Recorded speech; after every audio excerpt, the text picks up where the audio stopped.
There is no more drilling. Ron DeSanctimonious at... And I tell you what. I'm running for the U.S. Senate, kid. I need all the help I can get. Oh, the question continues. Trump or DeSantis in 2024? And unfortunately, that's starting way earlier than even the midterms now. Also, the midterms are tomorrow. Joe Biden, Donald Trump, Barack Obama, pretty much everybody taking the stump over the weekend. We've got some clips of that. One of the weirdest campaign ads I've ever seen in my life, and a bunch more on this episode of Daily Caller Live. My name is Jobob. Thanks so much for tuning in. Daily Caller Live starts right now. 3, 2, 1. Here we go! Might be the only brown guy on earth named Jobob. That is actually her name, Jobob. Live from the dingy bunker, completely cut off from the outside world, except for you fine folks. My name is Jobob. This is Daily Caller Live. Thanks so much for tuning in on today. It is November 7th, the year of our Lord 2022, the day before midterms. But that's not really the thing anymore. We can talk about how elections are run and how I think they should be run. My wife and I filled out our ballots yesterday. We live in California, and it is insane that we vote the way that we do. It's crazy to me that you don't just go to a polling place, show your identification that says that I'm allowed to vote in this election. You vote in private and then slip your thing into the little ballot. That's a whole different conversation for a different time. But the way that we vote currently is crazy and could possibly, actually, and I'm not a hyperbolist, lead to the downfall of the country. In that, if we don't believe the votes, we don't have anything. It doesn't matter who wins. If nobody believes the election results, we all lose. Anyways, I want to get to this conversation because I feel like this is the big one that's happening right now in front of our eyes, whether we like it or not. Last Friday, we had a big announcement, not a big announcement. Jonathan Swan of Axios, who is, regardless of what you think about him politically, a serious journalist. The guy really, really tries to get things right. He said that he had 3 sources close to or in the Trump camp saying that Donald Trump currently plans to announce on November 14th that he's running for president. This is going to get interesting. I'm curious in the comment section what y'all think about Donald Trump or Ron DeSantis. They're both going to run. That should be go without saying. I think there was a lot of hope among a lot of people, and I don't know. I have an opinion here, but I'm going to try to leave this as open-ended as possible. There's a lot of people that during the summer of this year were hoping that Donald Trump would act like he's going to run, raise a bunch of money, and then hopefully endorse Ron DeSantis, who is substantially younger and a sitting governor of a very popular state. Anyways, bottom line here is this is not going to be fun. This is from that Axios article that dropped on Friday. Former President Trump's inner circle is discussing announcing the launch of the 2024 presidential campaign on November 14th, with the official announcement possibly followed by a multi-day series of political events, according to 3 sources familiar with sensitive decisions. So Jonathan Swan says he has 3 different sources saying that the president is going to announce, former President Donald Trump is going to announce November 14th. Trump and his top advisors have been signaling for weeks that a 2024 announcement is imminent. Both those discussions have reached the point that allies are blocking off days on their calendar for the week after the midterms, preparing to travel so that all the big names can be in the room. November 14th, let's see. I have a comedy event. Wow, the next couple days. I don't know if I'll be there. I probably won't be there. With polls pointing towards a good night for Republicans on Tuesday, Trump plans to surf the GOP's expected post-midterm euphoria to build momentum for his own effort to retake the White House. Again, this is just kind of speculation. The bottom line here is, let's see. Oh, there's more to this article. A reality check at the bottom. Axios has a reality check. Trump, it's Trump, so anything could happen or not. He's conflicted on the timing, whether or not it's ever certain. But people who have been close to him for many years are lacing it up for the next race.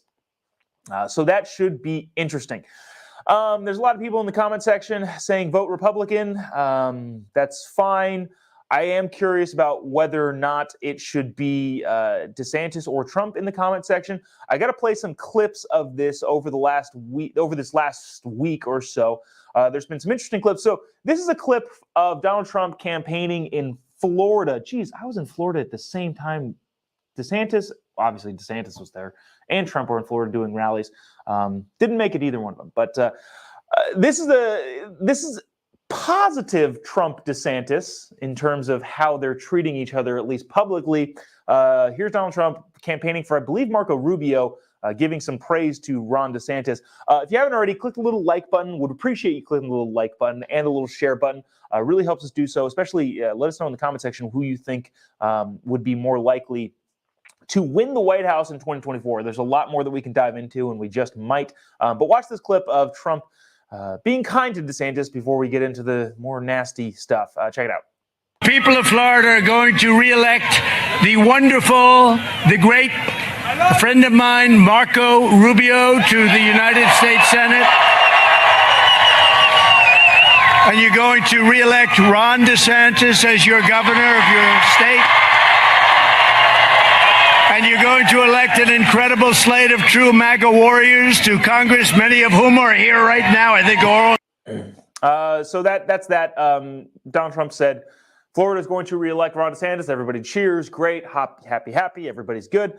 But then he went to Pennsylvania and said this. This is what's making the news. This is what's making the rounds. And this is why the Chiron says this is not going to be fun.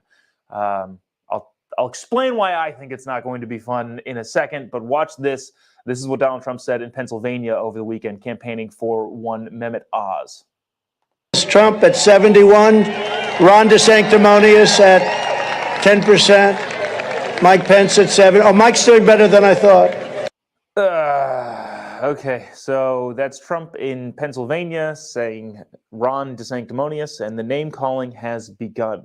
In the comment section, I'm just looking at this anecdotally. It seems like there's a lot of division here too. Again, even in our own circle. And this is why I said at the beginning of this is not going to be fun. For me particularly, and I would hope for you, I am a policy person, not a person. I'm a policy, not a person. In that, if freedom-oriented, free market values are what's in charge of the government, I don't care who it is. It could be, I don't know, name a really, really random person. And if they have free market, freedom-oriented values, I'm all about it. I don't care who it is. But it seems in a lot of ways that a Trump-DeSantis butting heads against each other all throughout the primary could be bad. And if you don't think DeSantis is going to run, there's no way he doesn't. He would be the sitting governor, very popular governor of a swing state. He would be 6 years into his gubernatorial term. Everybody likes him. It doesn't make the time is now. The time is not to wait for Ron DeSantis. And again, I'm not talking about whether he should or should. I'm just talking about it doesn't make any sense for him to not run in 2024. There's a lot of people in the comment section too. And I've gotten a lot of messages saying it's Trump's time. We need redemption. DeSantis can wait.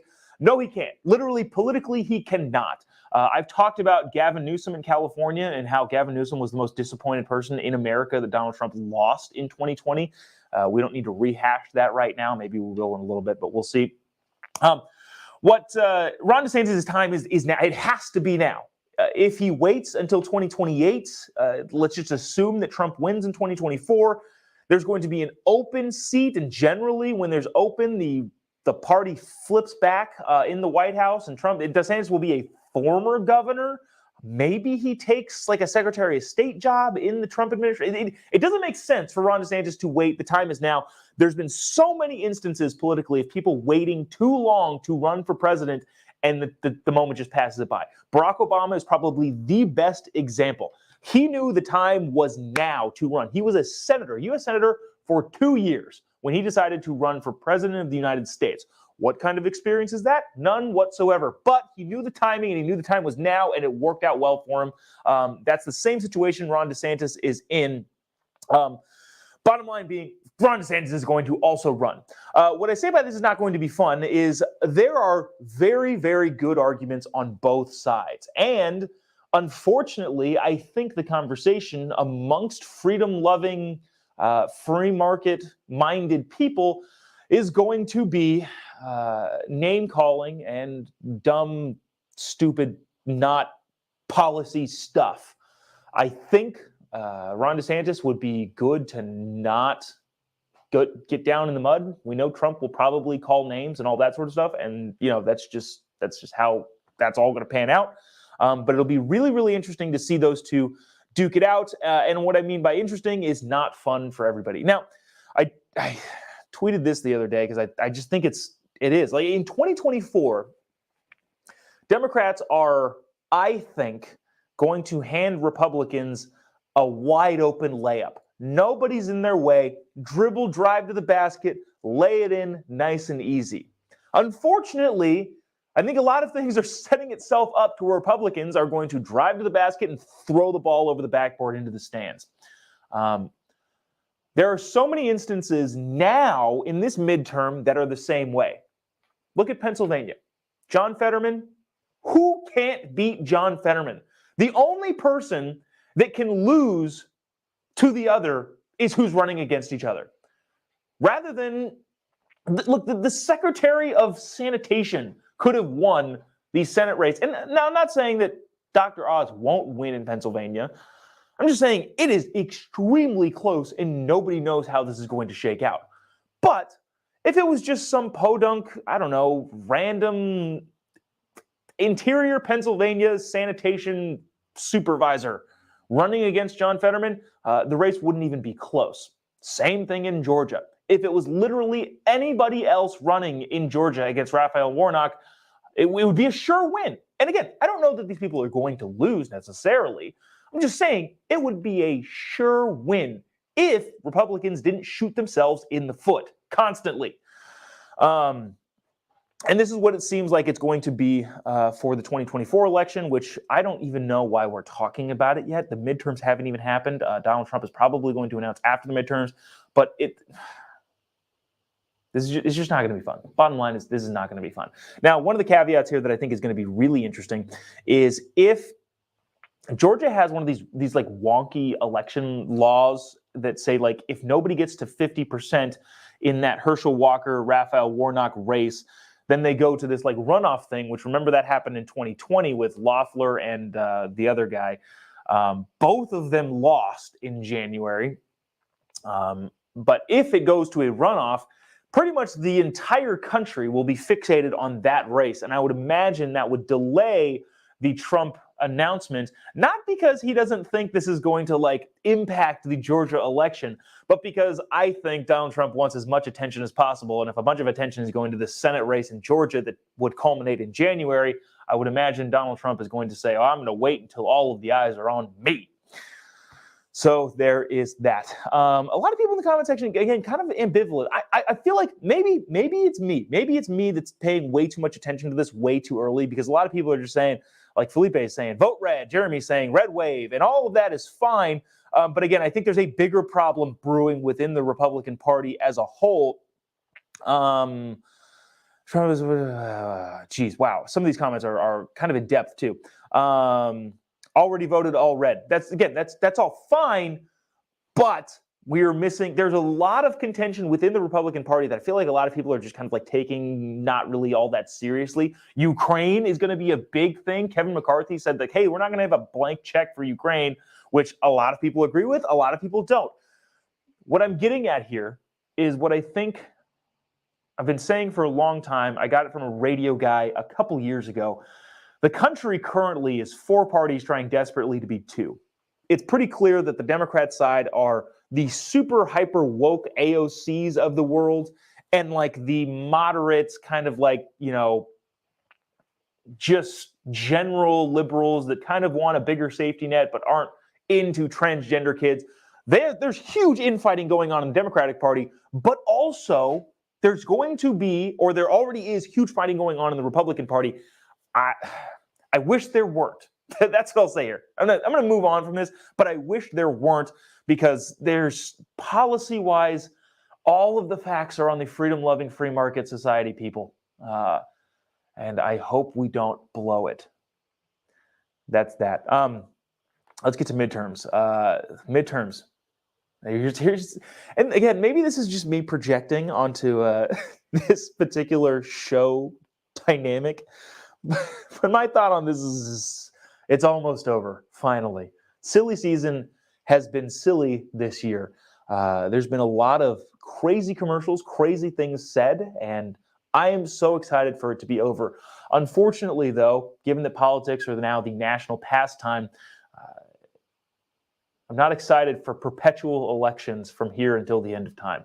Donald Trump announces, 6 days after the midterms? That means the 2024 race is on. I would imagine the New York Times, the Washington Post, everybody is going to start hitting Joe Biden incessantly until he announces that he won't run. And then Democrats are going to get in, and then it's just, we don't even get a month off. We don't even get a month off until elections start again, which is just a crazy way to run a society and look at it. But I wanted to get to a couple of these clips. Joe Biden was on the stump, Joe Biden was out doing different campaign events, and so was Barack Obama.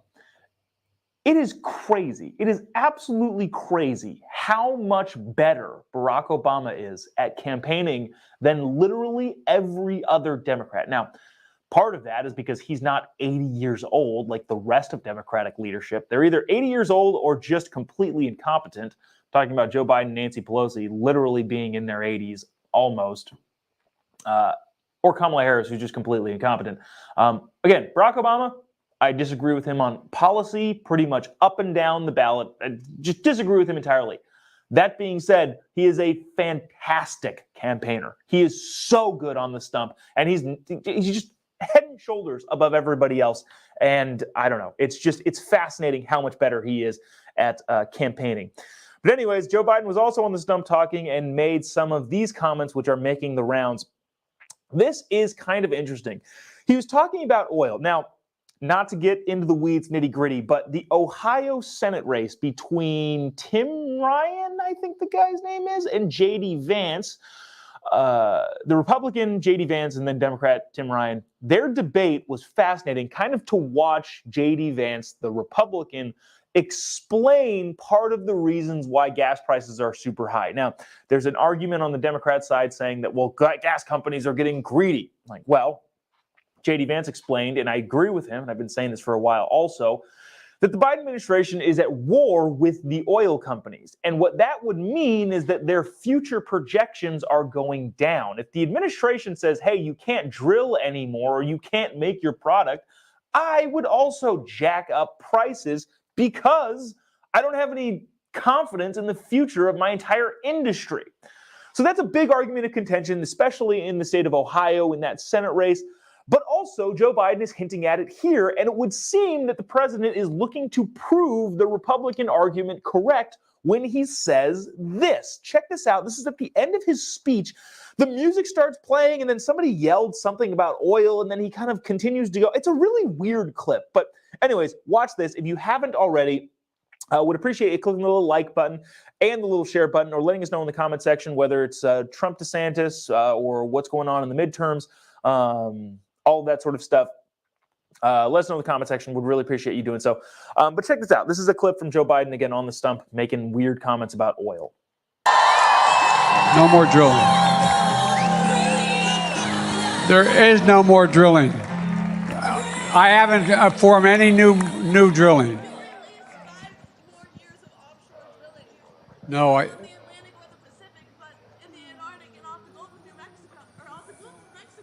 that was before I was president. We're trying to work on that, get that done. Thank you. Yeah, I guess just from a... Okay, I don't know. I don't know what's going on there. Somebody basically just yelled at him until he answered the question, even though he was done speaking and the music had started playing, and they're like, please walk off the stage. And now he starts talking about oil. But then again, he proved the Republican point by saying there's no more drilling. Okay, well, That's a huge problem for the oil companies, and don't you think that they would react accordingly if they didn't have any confidence in their future ability to produce the one product that they make? Obviously, big companies try and transition and weave in and out of what's going on in politics and culturally and societally and from a resource standpoint. Hopefully, well, at least they're probably hoping that they adapt to whatever new energy sources are out there. And honestly, I wish them luck. I hope there is a cleaner way to generate all of the energy that we need in this country. That remains to be, like, even your leftiest of lefties, Bill Maher, would agree that, yeah, we don't have the capability to do that yet, so it'd be stupid to stop drilling. But I do. I like the environment. I don't make no apology for that. Having said that, we don't have the capability or the infrastructure to allow for getting rid of fossil fuels. But the Biden administration is saying that no more drilling. Well, that kind of proves the point that Republicans have been trying to make, is that the oil companies getting a little skittish here. The Biden administration seems to be at war with them. Anyways, from that same speech, Joe Biden talked about the importance of the midterm elections in terms of continuing democracy. Watch this nutso clip. Look, this election isn't a referendum, it's a choice. It's a choice between two fundamentally different visions of America. I've said from the beginning, my objective when I ran was to build an economy from the bottom up and the middle out. And I tell you what, it's a fundamental shift, and it's working compared to the mega Republican trickle-down economics. Okay. Yeah. There's democracy at stake, and our policy is working, says Joe Biden. What are you talking about, says the rest of the world. But anyways, midterms, almost over. I want to get some polling just in case you guys don't know these sorts of things. The Pennsylvania race is currently a dead heat. I'm reading from 538. 538 compiles, if you're into this wonky polling stuff, especially with midterms, or even more local races, they compile all of the big major polls into one kind of like average poll, but they also look at the methodology that those polls use, and they give them a rank, and then that ranking inputs into what that poll actually is. So the bottom line here is the Senate race is dead even. The Georgia Senate race between Warnock and Herschel Walker is a +1 Republican right now. The Nevada race is +1 Republican. The Arizona race between Kelly and, Blake Masters is a +2 Democrat right now. Wisconsin's a +3 Republican. North Carolina +4 Republican. Ohio, J.D. Vance, we just talked about him, is a +5 Republican. Florida, Marco Rubio is up by 8 points. And the list goes on and on. Those are the big races. Oh, did I say Pennsylvania at the very beginning? That's right, because it's the most important one. Yeah, it's a dead heat right now in Pennsylvania and Georgia, effectively. And those are the big seats that I feel like Republicans are really, really looking to gain. There's also this that I think is freaking fascinating. The governor's races in a lot of your different races, I'm just looking polling-wise here. And again, tomorrow, well, not actually tomorrow. Tomorrow, all of the polls close, and you have to have voted by then. But hopefully very, very soon, sooner than later, we'll actually know the results of these and not have to mess around with these polls. But right now, the Arizona gubernatorial race between Hobbs is the Democrat. I don't even know who the Democrat is. They don't actually do any events. Katie Hobbs. That sounds right. Maybe it's not. But Carrie Lake is up by 3 in Arizona. But okay, this is the most fascinating one. This poll was even in a lot of ways for a long time. Now it's a D+2. But the state of Oregon, their gubernatorial race is basically a dead heat between the Democrat and the Republican. Now, a lot of you who don't live on the left coast don't know how crazy insane Oregon politics is. They have not elected Republicans very often for a very long time. And the fact that it's basically a dead heat between the Republican and the Democrat for the governorship of Oregon is crazy. It is absolutely crazy. If for some reason the Republican candidate up there in Oregon can pull off that election and defeat the Democrat in the state of Oregon, it will be nuts. Oh, Jody did say Katie Hobbs in Arizona. That's who the Democrat is. Yeah, this is wild. I don't know. It's all wild. And speaking of wild, I want to get to this lastly. This is a what in the world is this ad? Now, I know what they were going after, what they were trying to recreate. And if you know in the comment section, go ahead and let us know in the comment section what you think that John Fetterman, the guy running for the Senate in Pennsylvania, was trying to do here. But my big point is, this is a Senate race. Now, the Senate is arguably the most respected deliberative body on the planet. It's 100 people. That's it. Two people from each state. The Senate is a big deal. What I mean by that is, given that the Senate is a big deal, I want you to watch this Senate ad that has resurfaced and let me know if you think it's worthy of being a Senate race ad. This is John Fetterman in Pennsylvania. The most ridiculous commercial I've ever seen. Also, again, let us know what in the comment section. If you know where this is from, let us know. Be smart. Check it out.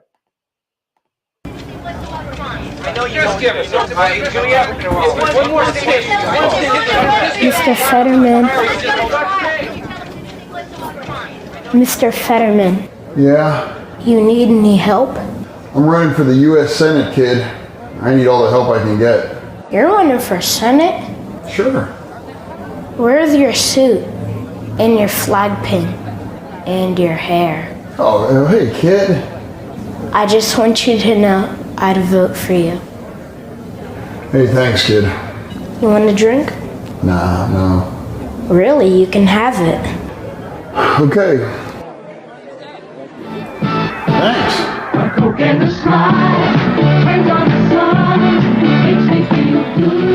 See you around.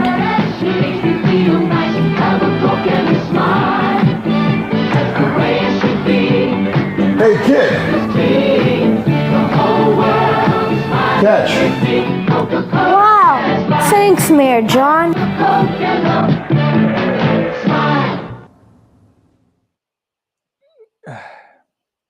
A lot of people in the comment section got the reference there. It was the Mean Joe Green commercial.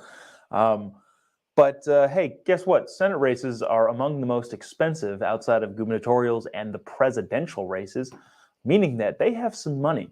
So I don't know why the Fetterman campaign, this was from a while ago, just so you know, I'm not trying to say this is a recent ad that just got put out, but even from a while ago, hey, maybe don't use your iPhone to shoot a commercial for a Senate race. Hoodie Fetterman, man. Gabriel says, what in the poop emoji was that? Yeah, I don't know. Yeah, crazy. I want to get to them in the comments because I think this is just funny. So this is, we talked to Trump or DeSantis in 2024. There's a lot of people that said this, what Chris said, Trump/DeSantis 2024, implying that Trump would run at the top of the ticket and Ron DeSantis would be the vice president. That is not going to happen. I just don't think that's going to happen.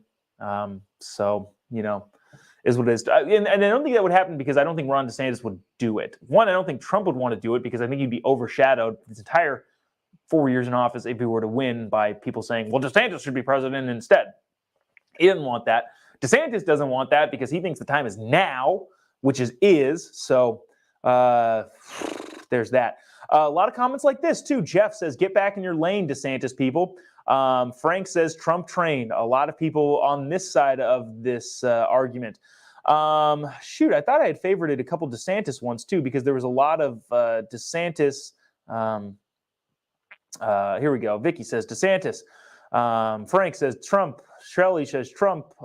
There's more DeSantis in there, and I just didn't, I don't know, favorite them to bring them up on the screen. But This is what I'm saying. This whole idea of Trump versus DeSantis, not to go back to this whole conversation again, is just not going to be fun. It's just not. I'm a policy person, not a people person. I don't actually care who it gets through. I just don't want for the policy to be lost in the personality contest between Donald Trump and Ron DeSantis. So there is that.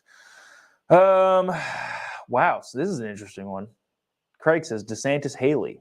That'd be a pretty unbeatable ticket. You also got to think too. A bunch of the Daily Wire guys, Michael Knowles put out a poll saying that who's going to be better in a general. I would probably say DeSantis, just from a polling standpoint. I think DeSantis would be better off in a general than Donald Trump, but I don't know. Is what it is. Look at this, still coming in. Amy says DeSantis. Diane says Trump.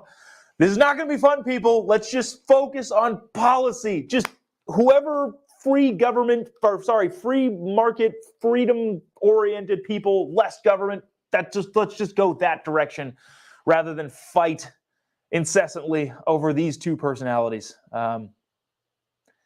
Okay. Yeah. Anyways, that's going to do it for us. As you can see, I'm a little bit frustrated.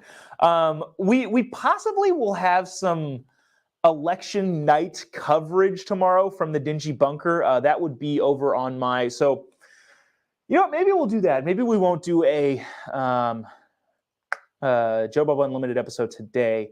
Maybe we will. I don't know.